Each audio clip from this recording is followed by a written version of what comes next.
Bring a Trailer podcast. Welcome to the Bring a Trailer podcast. This is Randy Nonnenberg. I'm the co-founder and president of BAT. We've got a super special guest today. We've got Jonathan Ward with us. You may know him from the Icon brand of vehicles that he builds and modifies, from the TLC franchise where he was restoring Toyota Land Cruisers, and from any number of vehicles that we've had on BAT that have riled up the commenting community about their specification, about their blasphemous drivetrains, all sorts of different stuff. Jonathan, welcome. Thank you, sir. Good to have you. Good to be had, or however that's supposed to go down. Super happy to have you with us. You and I have spoken on a number of occasions on different trucks and different topics and thoughts about And BAT different and the countries community. even. Yes, that's right. That's right. I was super excited to have you on the podcast just because you always seem to be up to interesting things. And I know even the ones I just listed off, they're evolving a little bit. And I think people would love to hear sort of the state of the union for maybe what's going on at Icon and changes at TLC. And then we'll branch off into your other exploits. Tell us what's going on with Icon these days.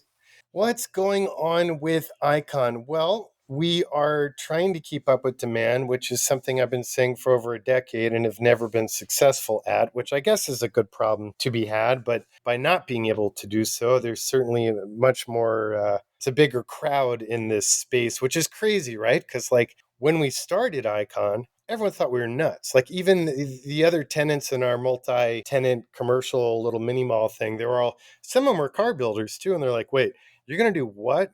To only what? For how much? And then those bums, they had a pool on the wall on a grease board where they were all putting 20s down, and when we'd go Against you. Wow. We're still here. So no, we're stoked. I'm a little constricted by square footage and by skilled manpower and the lovely ethics of business in regulatory matters in California. It's just a train wreck, but I don't want to move. I love it here. So we've got, our production Broncos, first gen Land Cruiser, and 47 to 53 Chevy pickups. And then the one-offs, which are really dumb business, but my very happy space, because there's no amortizing anything. Like every bit of design, from sketch to CAD to 3D printing to the machine time, everything has to be covered on the cost of that single vehicle. And they take years to do, but we have some really cool ones going on right now. And then we're super deep in developing we're going to electrify the whole brand as an option, starting with our Bronco. And we're about 10 months into building out our Mule. And you remember the Merc coupe we did that was electric? I remember the Merc. Didn't you do the VW thing that was crazy Yes, and electric? Yep. And then we did Fiat, how do you say it? Gardinero. And those were sort of best done in the one-off space because it was sort of like customer-funded R&D. And each one addressed more and more things that, at least personally, I saw as shortcomings in the offerings in the market. And then basically we were waiting on some key technology to hit, which thank the Lord it did. So now we're able to do a proper range, full CAN bus, thermally managed, all-wheel drive Icon electric, and I'm pretty excited about that. I'm not excited about the development cost, mind you, but I think it'll be neat. Not for everyone, but nifty. Yeah, a good option. And some people are choosing that. And you're seeing some other shops pop up which specialize all in electric. So it sounds like you'll be doing both gas and electric, which is good versatility. Yeah. And, we, like everything we do, we try and design from a design sense and engineering sense, make sure there's a high level of continuity and everything's done in chorus. Because the whole idea behind the brand when I first started it was I wasn't necessarily happy with the ruts of like a concourse restoration and like repeating the primer overspray or, the drum brakes and, just sort of resurrecting as it was. I did tons of that. But then every time I drove it, I was like, well, this sucks. But then I didn't like hot rods and I didn't really like pro touring, so I wanted to like evolve the mom and pop hot rod shop out of the Stone Age so that it didn't look like what I call a Johnny Cash special where there's, bits and pieces from everyone, which unfortunately means we have to machine and design a lot of things down to our bumpers and consoles and gauges and knobs and on and on and on and on ourselves. But, applying that to the EV space, most of it has been, well, remove the engine, bolt up an electric motor to that old transmission. Don't worry about it. You're only going to use one or two gears. And they're like, to me, it maybe is stuck in the evolutionary space in the aftermarket where it was kind of like very price point sensitive and ease of install. Because I think all of those early companies that entered this space, I think their end goal was to come up with a kit they could mail order and people could do at home. But I really am corrupted, let's say, by the perversions of modernity. So, all of not just the safety, but the functional nuances of CAN bus and performance and everything of a true production EV, we were really slow and waited for key tech to become available to us little guys before we decided to jump in on the production line. Oh, makes sense. You talked about when you started it. What refresh people on what year? When was the first Icon vehicle built? I think it was around '07, '06, right around there, if my memory serves. And we started with just the FJ40, the first generation Land Cruiser, because I've had a lifelong love affair with them, mostly from travel experiences overseas. I'm two things. I'm a rabid traveler and I'm a serial craftsman. So I'll combine the two and go to a distant culture to learn a traditional craft and figure out how to, I don't know, if it turns into a business, great. If it becomes part of my quiver of psychotherapy, then that's good enough as it is. But our first brand, as you had mentioned, was TLC, which we founded back in the early '90s. And as fun and great as it was, after doing Mr. Toyota asked me to design and develop first one and then three of what were the pre-production design study vehicles for what became the FJ Cruiser after my prototypes went to the board and then Calty did their sort of Xbox design generation version. But that experience in visiting those different Toyota factories and my lack of attention, so I'm always like seeing a new material, be it in architecture or in fashion or whatever industry, and wanting to apply it to automotive. That experience working with the FJ Cruiser team made me start to really literally stay up at night thinking what would my ultimate version of an evolved FJ40 for modern use, like what would that look like? So that's why it became a brand, because I had to get it out of my brain to retain my remaining sanity and actually build it in the flesh. There's moments in your sort of automotive life where you remember when you see something. I remember when I first saw an Icon in person. It was on a small patch of grass at Laguna Seca, and sometimes they had some builders or interesting cars there at the Monterey Week and the Historics Weekend, and you'd go wander around and see cool stuff that was available, not just the cars on track. And I walked up and I saw one of your vehicles, right? And saw how the body's different. I'm an FJ40 guy, right? My first car was an FJ40, you know that. So I walked up and I looked at how you did the tub and I looked at how you did the suspension, which is all different. And I couldn't open the hood and couldn't really mess with it or climb in it, but I was climbing all under it and I was all over it because I was just like, how did he do all these different sorts of things? It had been in a few magazines, but this must have been maybe even a year or two after you had launched them. But it took me a while Yeah, to at see one most. in Yeah. person. Yeah, and And it was, if you might remember, it was parked right next to an Ariel Atom. yeah, Yeah, yeah. Is that because right? You remember that? yep, I was showing both because right before I started Icon, I owned an Ariel, and it's just one of those make you giggle, fun, stupid cars. And I started consulting them and working on getting it California emission certified. And then that's back when Craig at Bramo handled US for Simon in the UK, and I was the California distributor. But Is then that right? Icon took off super quick, and I was like, I can't do this. I knew what I had to focus on, so I let the Ariel go. Those were I cool think I though. sold my Those had their Ariel. moment in the sun, right? I mean, the whole Clarkson like zoom in on his face flapping as he's Yeah, driving down the totally. airstrip, all that sort of stuff. I mean, they had a moment. We've certainly sold those on BAT, and they have a following. There's been some follow up designs and different stuff. They even did an off road type thing, which probably Yeah, I did like caught the your old eye. safari trend, Yeah, which, from what I hear, I didn't get to drive it, but a couple of my friends have. A lot of these safari cars personally bug the piss out of me because it seems like, okay, let's kill all of the focus engineering efforts and capabilities of this sports car and put it on knobby 33 all terrains and on and on and on. It's like, okay, now it does nothing well. But I must say, from what I heard of that aerial off-road rendition, they really properly addressed it and evolved it for that environment. It's supposed to be a hoot. Yeah, it looks like it, and it's always looked like it. So, a question for you that I thought would be interesting. Everybody reads the press on Icon Builds and your company that you built, which is obviously booming, and everybody kind of bows down. But I was wondering if anybody ever gives you hell, because when I walked around your truck on that day, I wanted to actually give you hell about it, and I didn't know if anybody ever does that or is allowed to do, or if I'm allowed to do that. Beat And me up. I mean, it's good for my ego, but it's I only mean, one dimensional, and it's the matte paint thing. I was never a matte paint guy, and I know that that was a big part of the initial Icon vehicles and the launch. And I associate you with that because I mean, you still build a lot of them in that way, but I know you have a variety now. But was that a point in time? Was that something you were super passionate about and love it on those vehicles, or was it a brand thing? What was it? Tell us about it. I want to answer your direct issue with Matt first and then move back to my experience with trolls. Okay. So it's a funny story. It's a couple things. Number one, when I first set out to build the very first prototype, I realized I better create a distinct aesthetic, a design style, because I wanted to make sure that people would stop, digest, and truly understand that this is something different. It wasn't, at that point, in the 90s, Land Cruisers, it's very common from 283s to 305s, 350s, God forbid 383 strokers that overheat. But people put a V8 in them or they'd put a bolt on disc brake kit, but it would be like a cast iron mono piston 70s GM brake on a at best laser cut bracket, usually torch cut bracket.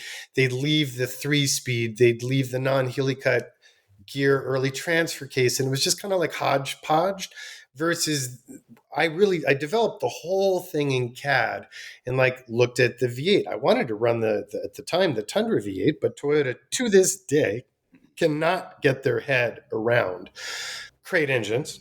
So despite deep relationships at Toyota, and for a second there, we were going to get them through Toyota Marine. There were 28 of them on a stack of pallets ready for me to come down to TRD to pick up.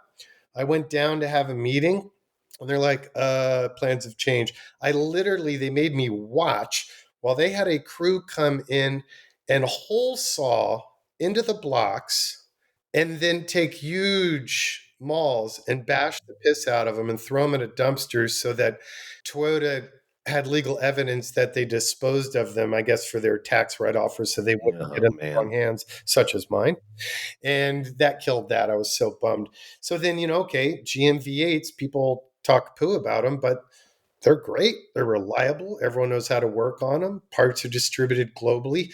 But instead of like a cast iron, 4-bolt main, etc., I was like, well, what about the LS? Why not aluminum? Why not injection? Why not emissions consciousness? Oh, wait, okay, what if I took the FIAD and the injectors and the mapping and the intake from the vortex so the power curve is more truck, etc.? So anyway, that matte finish as well as the sort of industrial dark, moody, manly design of that original model, which we called New School, was to be able to communicate that better. And then the inside story, which I don't think I've ever told, is body shops are just nothing but trouble. We can't get a booth in our facility. We don't really have room. We've got 100,000 square, but it's like packed. But we can't even get a permit in the county. So trying to find quality body shops and actually get something of consistent quality on a consistent timeline is a complete poo show. So I love powder coating. I had recently been down and had a tour of the Disney Hall with the maintenance team.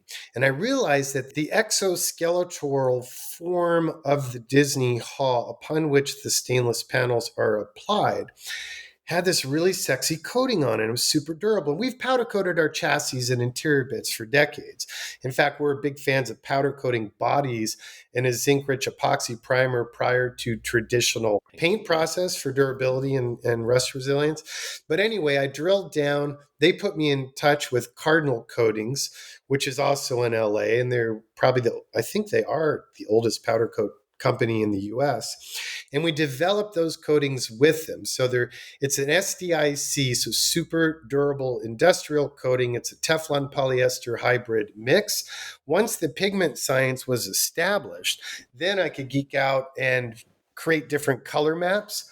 And the beautiful thing was no body shops, because my bodies, they're made by basically a shipwright, a boat builder. So they're 5/32 unannealed 5052 H32 aluminum. So we just line sand the hell out of them, get them linear, use a metal based filler, and straighten the powder coat of it. Then over the years, because I mean, it's almost 20 years, and we see them come back, they're in way better shape than the painted trucks ever. That being said, back then it was cool. Now I feel like it's jumped the shark. So it remains popular and we still offer it. But once we got past the point that enough people knew not just the brand name, but more importantly, like what we're about, like, what our DNA was, I was super stoked, because then I felt I had the freedom to introduce the old school editions, which generally run more traditional color palettes and more retro, more under the radar, more old school. And we paint the Broncos, rarely matte these days, but the FJ is still 98% of production is powder coated, and you don't want to get into a gloss powder. So we've stayed with that tried and tested and true SDIC matte. First of all, I love the amount of technical jargon and componentry that's in your brain at any one moment. You laying down the thickness of the panels on all Oh the man, time. I live for shit like that. I mean, that's what it's all about. There's enough crap in the Oh, world. I've always felt, even like when we started Icon, I was super worried because the price point was just absurd to what people have perceived was tolerable to consumers. So I really did some stressing and soul searching and consulting with friends smarter than me. It's like, shit. I really felt that if I started compromising and like disc drum and like a lesser, cheaper caliper than, these absurd Brembos, or carburetor instead of injection, or fiberglass instead of aluminum, it wouldn't be me. And if I wasn't being true to me, I'd lose passion and interest, and the brand would tank. So fortunately, dear friend of mine at the time and to this day reached out, and he advised me, stick to your vision and they will come. And in fact, he then placed the first order for one. So that was a win-win. I appreciate you sharing those stories. And now that's one of kind of my Land Cruiser dreams, was to finally ask Jonathan Ward, why are they matte, and what is the story? I came out of the BMW world, and on M3s in the US they released a color called Frozen Gray. Yep, Right? I don't know if you remember when they I did that. do. I They do. sort Yep. of experimented with some matte paint on And then later production years, they did that vehicles. frozen bronze on the 5 and 7 series only, I think it was. That's And that's a right. beautiful, as a satin goes. And Yep. in my very weak defense, they're not like murdered out matte. It's not like Yeah. home Well, paint. that's everywhere now, right? Like I'm driving up here and I see all the Teslas wrapped in matte, every color under the Hey, look, sun and whatever. I mean, this is at least I have nanoparticles of mica in it. So it plays with light and environment and has some change to it. It's not like trying to be an Escalade on 24s. there you go. So anyway, and then but you say like time has passed. We were talking about 06, 07, whatever, 15 years ago, right? And so it seems like some tastes have changed, but that's still, I bet, in the wrap world, WRAP world of wrapping cars, I think a lot of it is matte. There's still a ton of that out there. You see it all over the road. So Yeah, who yeah, knows if it's on its way in or on its way out. it's still a thing. I try and talk people out of it, to be honest, on our painted models. With the old schools, it's not even an option on the configurator. No, sir, you may not. Like, can't be done. Only new school offers it as an option.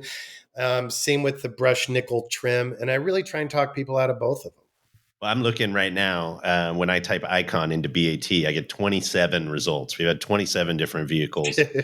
everything from the 3100s, which actually do super well. BAT folks love those. I like watching those, to the FJ44s, to some sort of TLC sort of ish builds that maybe icon or maybe TLC, but most of it is Broncos and FJs naturally. I think In my favorite one is the one we did together for my children's charity.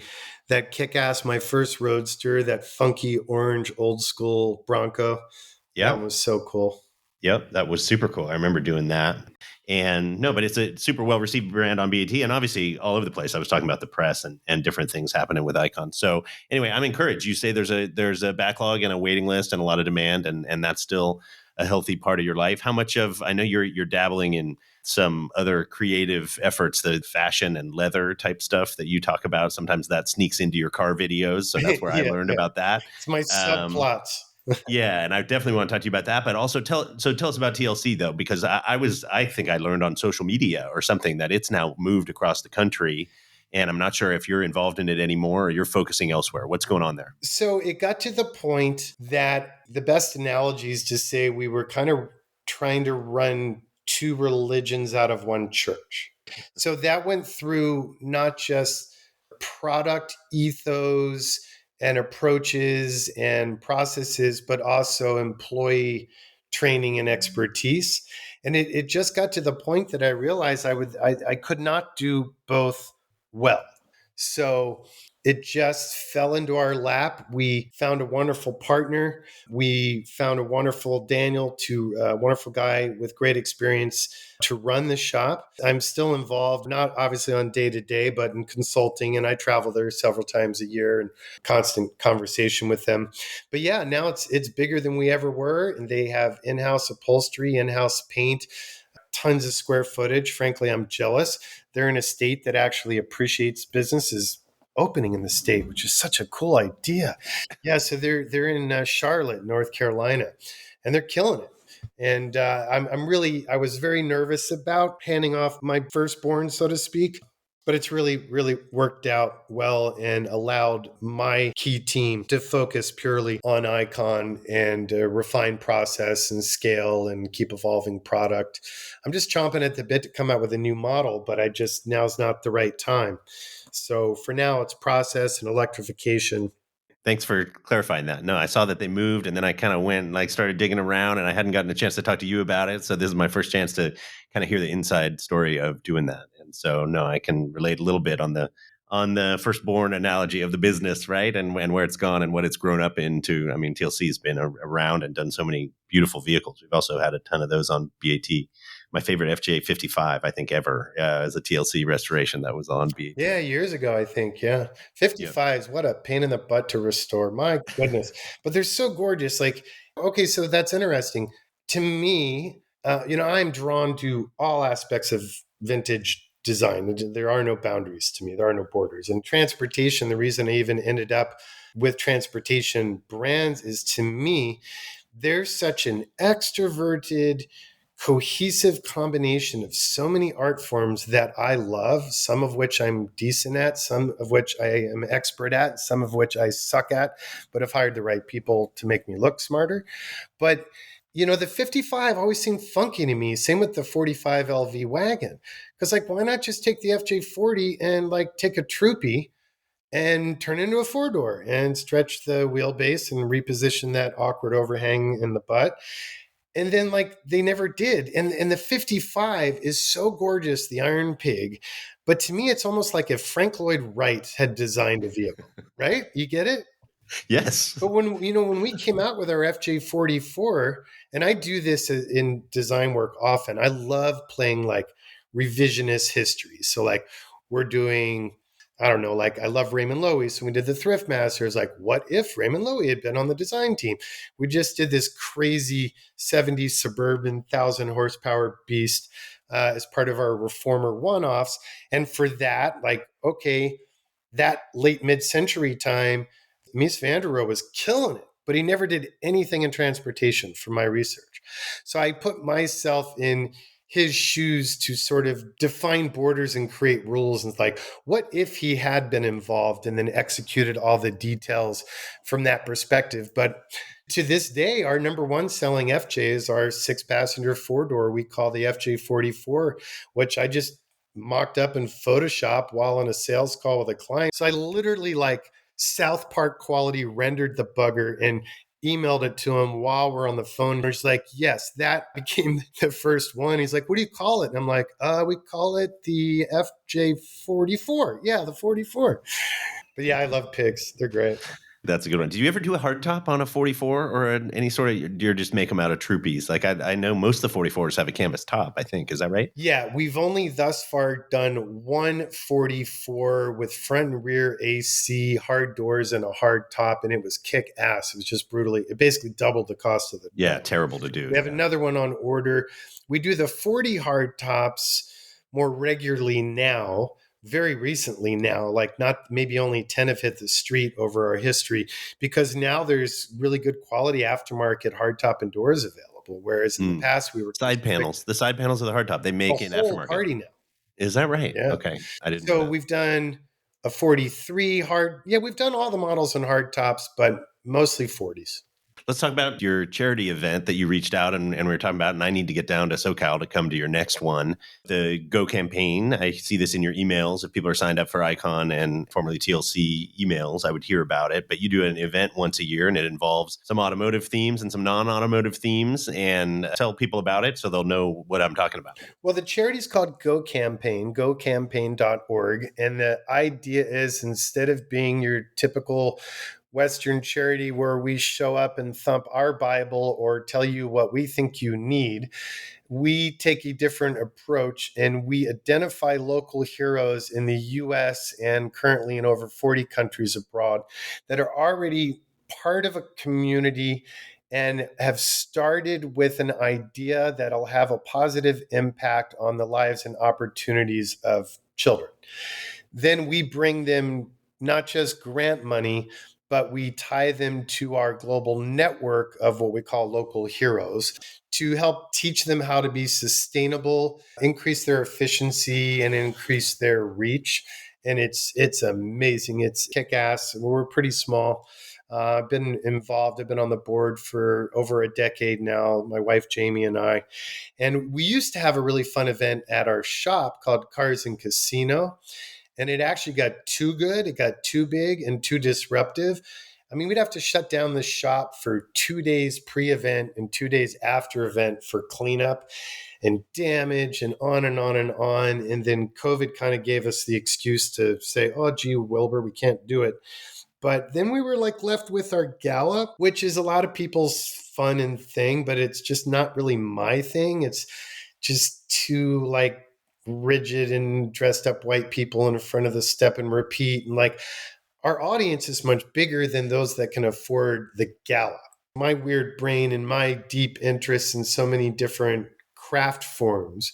Basically, I had this idea for years of an event I want to go to, but never saw such an event. So I just had the idea, why don't we make that the new Go event? So we just did our first one in November of last year. We had about 800 guests.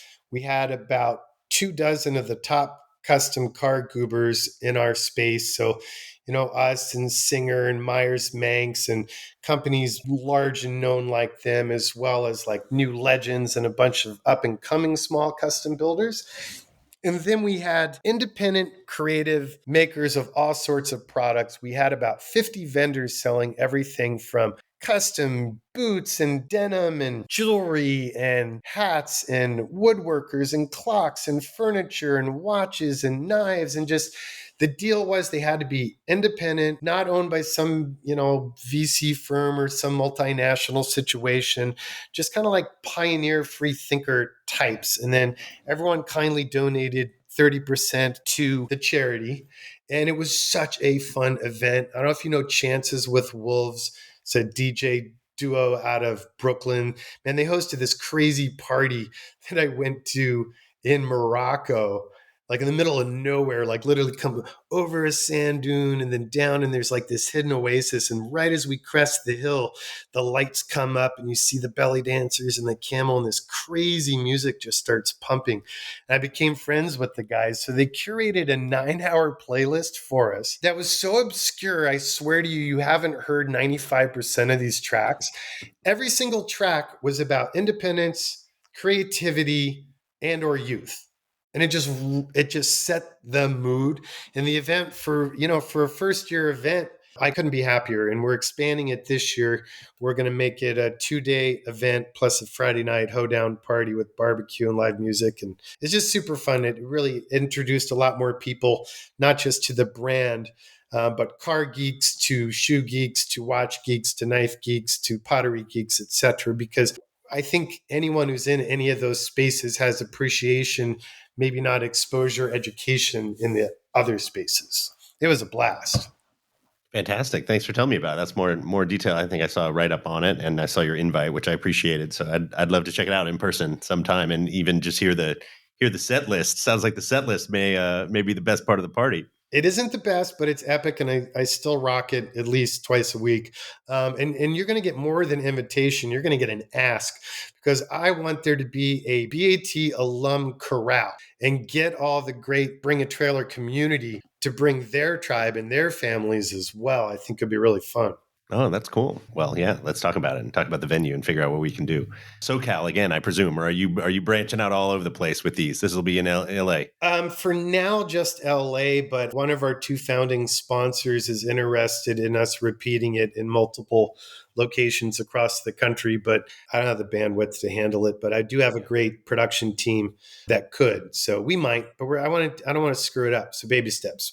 One day, nothing burned down, no one got hurt. People bought stuff they didn't need. We raised money and made friends sold. Next year, 2 days and a fun party the night before, and then we'll see what happens after that. Makes sense. Cool. Thanks for telling us all about it. And I hope people that are listening could find you and figure out some way to get tickets or attend or hear more about it. Yeah, and the tickets are cheap too. So I mean, it's not like fancy pants, and products were everywhere from $30 to $3,000. And it was actually kind of a fun way for me to display two of my other creative outlets that, I mean, I guess they've been launched, but we haven't done press or anything. I'm going kind of slow and quiet with them. We're going to start ramping it up. But I launched a leather goods brand and an apparel brand. And that was the first time, really, other than Instagram, I think anyone really knew about it or saw it, or like you mentioned, my occasional pimping within my video content. You do it in the video, man. You pull up in this great truck and then you hop out and you like got all this gear on. And I'm always like, what's he doing? I'm such a Where'd he come from? Our car builds take so long that I'm like, okay, let me think. All right, that blue Thrift Master is going to be done around January. Okay, I need to make a blue Japanese burro indigo jacket that'll match that in time for the video. My wife and sons are just rolling their eyes like, you're such a loser. I love it. I watched the first minute of the video. I'm half looking at the truck and I'm like, what pair of boots is this dude going to jump out of here wearing? So anyway, it's funny. It's so much fun. And, I've had some significant life experiences in the last 3 years, as all of us arguably have more than traditional, right? So we had COVID. Then I had a total knee replacement. Then my wife went through not one round, but 2 rounds of breast cancer battle during COVID. And then my father passed away, who was very important to me. And all of these things, and being sequestered because of my wife's immune system and my sons being off at college at the time, I redid my guest room and turned it into like balls out atelier with like surgical lighting, kick-ass audio. And then I have a 1-car garage. Oh, the irony. Which is where I actually started TLC, out of a 1-car garage for like in 5 that years. Place where you're living now. Same garage, same 1-car. House. I love that. So turned that into 3D printers and all my heavy stitching gear and leather splitters and stuff. But it really saved my brain. And I'm sure there are a lot of you that have had similar experiences where just from sketch concept, from brain to hands, tactile, being able to create something, especially when the world was in such turmoil and there were so many things important to me that were in peril, it saved my brain, gave me something to focus on. And then I started making stuff for people. And then the demand got way out of control. And like, I'm literally hand stitching, hand dyeing, hand burnishing. Like, I didn't even buy a sewing machine until 6 months ago. And it was just getting out of control. But I had already like really developed my design language in the bags and wallets and flasks. And it was like, there could be a brand here. Cause I mean, that's how TLC and Icon started anyway, as passions. So then my wife recovered. She's healthy. We go to Italy for this planned month-long killer trip we have dear friends there. Day 2 on the trip, we go to Ilha de Alba to visit a buddy on his boat. We get in a boat accident. My wife breaks her back Oh, and her shoulder. oh. What a shit show. So I'm like black booking like a madman. Turns out a friend's F1 team hooked us up and sent their helicopter to the island to pick us up to get us the hell off of that island and back to Milan to a proper hospital where my wife ended up having surgery and we were stuck there for a month and COVID was raging. So my friend who had a connection at the hospital, I was still walking around with a cane because I had my new knee. They falsified paperwork to say, I don't even know what they bullshitted, but like, my body's rejecting my knee. So my wife wouldn't be alone. I didn't know she wasn't, going to be there for a month. So thank God I did. But anyway, long story short, serendipity has often been my friend. Coincidence is king. The largest trade show for luxury leather goods industry was happening during that time. So I'm like, honey, love you. I'll bring you back some good food, but I'm out of here today. I'm hitting an Uber. I'm going to this trade show. So I get there and I'm looking around. I get direct with a couple of my favorite tanneries that I've already been buying through Yes Distributors. But I'm walking by this booth that's like the number one manufacturer. I meet with a rep. I show her some samples. We're all in love with each other. And she's like, great. Yeah, the minimum order quantity per design, per colorway is 1,000 units. And I'm like, oh shit. All right. I'll see y'all later. Like I can't play that. I'm like, I'm a self-funded little guy, like not gonna work. As I'm turning to leave, the owner of the company just happened to be walking through the booth. He's glad handing everyone. She introduces him to me and goes, oh, wait, I know you. You're the icon guy. And it's like, what are you doing here? And I tell him, he goes, oh, no. We'll waive all that. You get design, you get quality, you get brand. We'll waive all of that. We want to be your partner. And off to the races we went. So that's how that brand started. Amazing. And are you publicizing or saying the names of the brands or Oh, what's going yeah. on? You said a leather company, Yeah, but what are it's we a talking good about? point. If I had a brain, I should do that. It's called, the leather brand is called J Ward Collection. It has its same name for website and for Instagram. And then the apparel brand is much newer.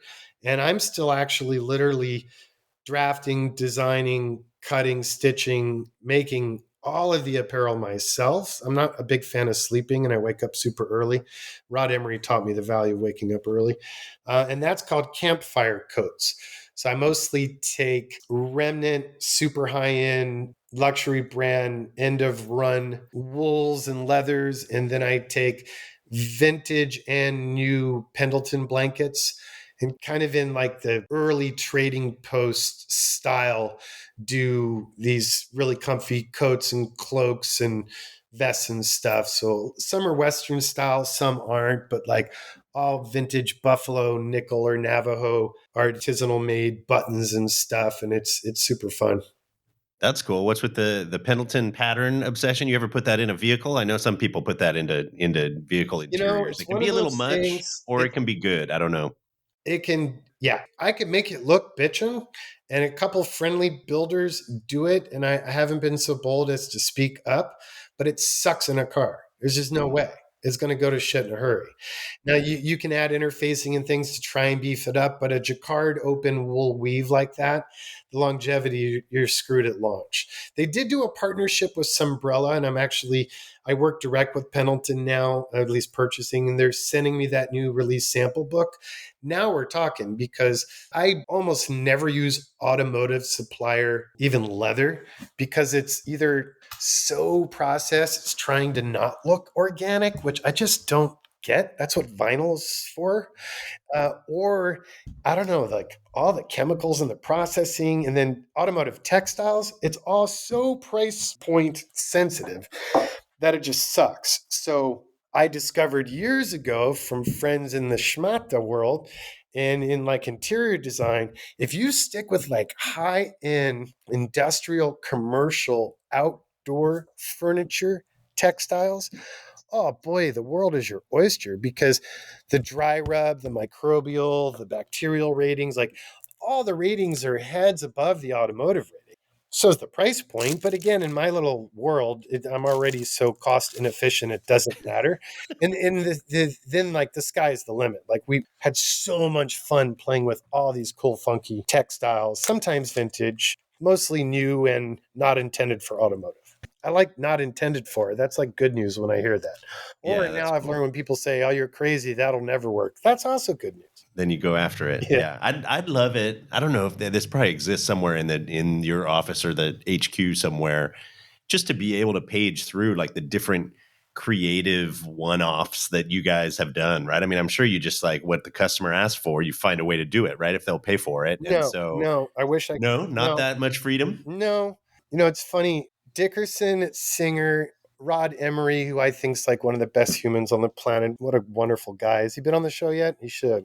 So years ago, Facebook asked us to do this like Facebook Live talk, and afterwards we went out for dinner and we were talking, and I was right at that time dealing with a client that was just requesting things that made my sphincter twitch. Like, no, I can't. No, I like, and I didn't know how to say no. I've said it throughout my career, but I was like, hey, how do you guys deal with it? We all took ideas from how we each generally address it. And I think we all use the same language, which is when it leaves our shop, it has to match our style, our brand, our priorities, and for better or worse, our opinions. Now, when it gets to you, it's obviously your vehicle. You are free to add neon underglow, a fish tank in the back seat, or whatever crazy shit you wanted to do, but we kindly decline to engage in them. And that becomes, that's delicate, especially in the one-off world. Like we turned down for the derelict and reformer one-offs probably 7 out of 10 of the offered commissions because we build so few of them. It's got to be funky and disruptive and pioneering, or at least 2 out of 3 out of those. And years ago, I set our core tenets, and the answer to each question has to be F no or hell yes. And if it's hell yes, then let's do it. But I think that's very important in the custom automotive space to find an opinion. It's important as the engineering, arguably. And it's led to some cohesiveness for your brand and what people think when they think Icon or they Yeah. think Jonathan Ward. I think so. That's helpful. Yeah, my remark there may have been too far afield to give too much too much power to the crackpot customer who may want who knows what upholstery or styling or graphics or whatever. It's interesting to hear you just kind of map it out. I think your creative consistency and vision for what these vehicles end up looking like, I think is what people want to hear you talk about. So I like that you kind of go deep on the behind the scenes. It's I want helpful. Icon in the future. When people see an Icon, and I don't care if it's a 70s Suburban or a Superbird or a 48 Chevy or a Bronco or whatever the heck it is that we've built, I want people to know the brand and what it stood for and stands for. And I want that to be special. If you don't run a custom company as a monarchy behind the thin veneer of democracy, you can't control the brand's heritage into the future. I've always been a big fan of Ettore Bugatti and read all his books, and even like Gabriele Voisin, if you want to get into a deeper Cavan, or the Bucciali brothers, for better or worse, they ran their brands in that manner. Like you look at W.O. Bentley or Rolls, the only reason they were worth a damn decades later in arrears was because the DNA of the brand was so clearly defined that just has intrinsic value that goes beyond doing that Tiffany blue 57 Bel Air the client wants, or the Barbie pink Bronco, God forbid. You know what I mean? They're out there, Maybe I'm man. a They get dick. submitted to BAT. You think I know what you mean? Of course, I know what you mean. Those things are floating around all over the place. Will you stop Uh, listing Aston Martin Lagondas? You're really pissing me okay, off, man. I want one of those so bad, and I should know better. Like just buy one that's off BAT, man. It's easy. It's easy. uh, It's a couple clicks. man, that last charcoal one you had was I was right there, and my wife shut me down. We bought some property, and I designed a crazy house based on like my derelict style, but now I can't afford to build it. So buying that Lagonda was certainly a sure step in the wrong direction. But they're so cool looking. They just need to be gutted, rewired, re-gauged, re-engineered, but they're so cool looking. I love them. That's one. I mean, I talk about the first time I saw one of your trucks in person. I mean, I've seen a couple of those in person, but I've never like actually messed with the switch works and the steering wheel. And I mean, it looks like a disaster. I don't even know. What does it have? Like a tube screen behind it, or I don't even know. Yeah, they have those Russian what are those things? Those nanotube shit shows. And then for a while, there was a dude making iPad full bolt-in replacements. I mean, honestly, though, that's like patchwork. You literally, in my opinion, rip it all out, put it on a fixture table, scan the bugger, call Art Morrison, and start over again. It'd be cool to see somebody do it. You're the guy to do it. I wonder if anybody would support it. Yeah, you know who's a super geek farm? He has a bunch of them, like most people. Mostly they're not running. At Galpin, I'm spacing on his name. He's left. Bo? Bo, yeah. Bo He's has got like, one of those, or he oh, has a bunch of them. he has a bunch of them. Like last time I saw his hoard, he had 5 or 6 of them, including a limo or two. He's got a bunch of everything, that Yeah, dude. that's true too. He's a That's good guy. cool. So, anyway, you've been part of the BAT community for a long time, and you've made some remarks to me about the website, about the commenting community, about some of these results of the Icon trucks. I thought maybe we'd finish there. If there's any BAT thread or story or suggestion, you came after me once. You probably remember this. You told me I should start a watch site, call it Bring Bring a a wrist, Wrist. dude. Come on, bring a wrist. Let's do it. I can't believe you just said it in public. Now some other bughead's going to do it. I'm serious, man. There'd be such a market for that because that's another one of those markets that's so segmented and so wrought with But there's like distrust. 5 or 10 of them, like all devouring each other now, trying to do Right, watches. but this your concept, the way you grew BAT is exactly what they're all not doing. They're infighting. They're Yeah. getting bought up by Rishomon Group or whatever, and then losing their Yep. authenticity. Don't get me started. I'm still your partner, man. I'm ready to go. Less employees, less inventory. You're singing my song. Let's do it. It's the next thing. It's the next big thing. It's going to pay for that derelict house of yours. But here's the thread. So, what I've really appreciated about BAT, and my username's kind of obscure, so I don't think anyone's connected the dots. It's not like Icon JW. I actually have a couple usernames. Is that legal? Should I not admit that? But is that the community, growing such a disruptive brand? When I started, every troll had to get up and go, they're out of their mind. I can build that for $10,000 in 3 weeks, and yeah, they're crazy in California, lefty. And in the beginning, because it's my heart and soul, so I'd create a damn username. I'd log in to Autoblog or whatever it was, and I'd be angrily stomping on the keyboard and firing back and like not being a dick, but like saying, no, man, this is something different, and like telling the whole story. Never got me anywhere. I finally learned to just shut up. And then there was like probably 7 years into the brand, it was like a light switch. Suddenly, I didn't have to say anything. Most of the trolls went away. Some of them, I think, started competing brands. But the community would jump in and say, no, no, no, man, you got it all wrong. Like, my friend has one of these, or I have one of these, or I've driven one of these, or I've seen one of these, I've crawled underneath one of these. And this is on a whole different level. And then over the years, when icons are on BAT, there's still, I'd say, which I appreciate, by the way, there's still probably 30% that are like, what the hell's an icon? I never heard of them, Isn't right? that crazy? That blows me away. I know, me too. And that's great. Thanks for that.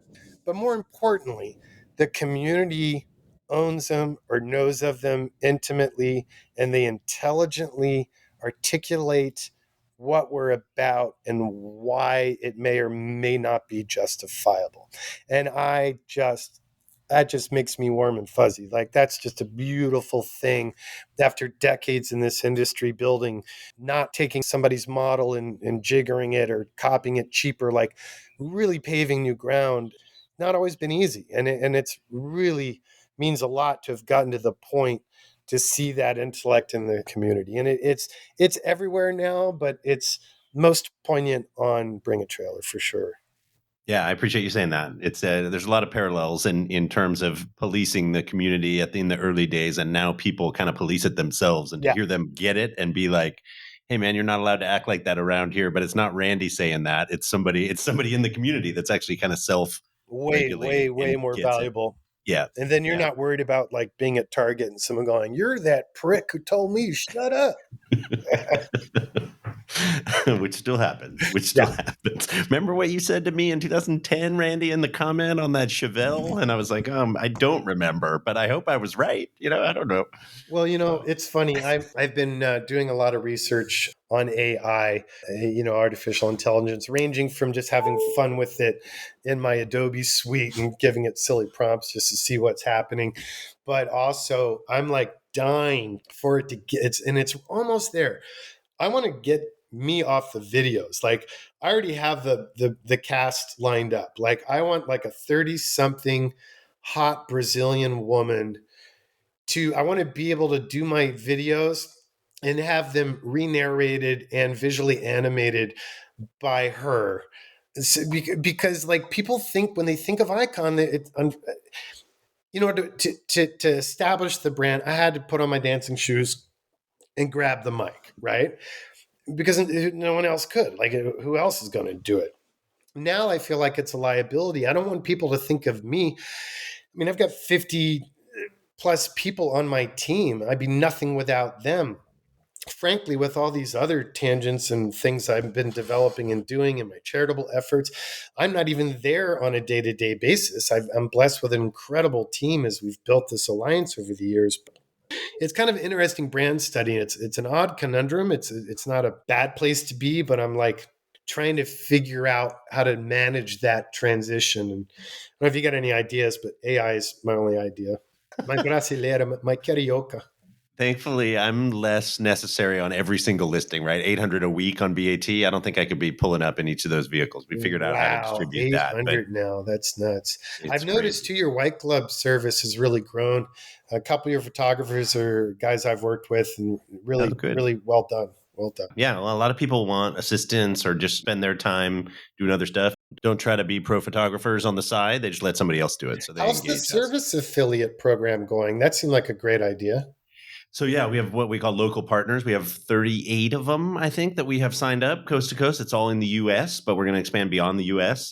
This year, which we're excited about. Yeah, that's the same thing, right? If you're in Texas and you have a car collection of 20 cars, sometimes you just want to turn two of those cars into cash to go buy another car. You don't want to take photos and get all the service done and polish it up and make sure everything gets submitted to BAT and all that. And there's some effort there. We know that. We recognize that. So local partners like are very glad to say, hey, Jonathan, just drop the keys of your BMW Z8 to us on a Friday and we'll have it live on BAT in 10 days from then. Yeah, Right. I but mean, for the that's record, amazing. if Jonathan had a Z8, I would not be selling it. So pissed, man. My buddy Mickey had one and it had the hard top. It was like the Yeah. first launch, had like 5,000 miles on it. And this is like when they were just a secondhand obscure car and no one really gave a damn. He's like, man, yeah, no, I saw him selling that house. And in fact, he was selling the two Icon that were its stablemates in the garage. And he's like, you want it? What All right, color? What color? black Silver? on black, Black on black. 80 Nice. grand. Oh. My dumbass can add that to the list of the cars that got away, but I should have bought I'm it. sure your list is long on that one with all the cars you've seen, but no, that's I just threw that out there. That's a great vehicle that I love. I love this center IP. That center dash clock and the batwing structure for the HVAC outlets is so beautifully executed. It's like one of those little details. It's just on point. I like the taillights. I don't know how close you've ever looked at the Yes. taillights Yeah. on those neon taillights, and the Euro ones had an orange, an amber turn signal, Well, and a and they, red. they mastered the diffusion of that aesthetic, which, Audi, let's say, pioneered it with their eyebrows on the headlights. But now this diffusion technology that's being applied to vehicles across the board is getting pretty impressive. We're doing that. We're doing a real 70s Superbird carbon fiber wing and nose and like massive rework, Hellcat mechanical and electrical, etc. But we've been having a lot of fun pioneering that style in a retro sense, but that diffused sort of neon glow. It's so sexy. It's LED now, though, or Yeah. it's not because I don't know if the Z8 was LED even at that time. I don't even know how they did it, I but it was think it crazy. was, and it was an acrylic with low pressure silica blast on the B side to create the diffusion effect, like a filter, It was cool. All I which know is a is that great trick. We it stole was that trick. cool. All right. Well, we're about at the end of our time. We went a full hour, and I super enjoyed hearing from you on all these topics. Thanks so much for spending some time. BAT community has people from all walks of life and all over the place. And so for us to hear that you've got a username or two in there and you're swimming around on BAT or reading the updates is super encouraging and flattering for me that you're part of it. Man, I'll be the first bidder on bringarist.com. Just saying, just put that out one more time. Come on, community, drive Randy nuts and reiterate. The market needs it. Let's go. I love that. I appreciate it. All right, Jonathan Ward, ladies and gentlemen, thanks so much. And thanks for listening to another BAT podcast. We'll see you next time.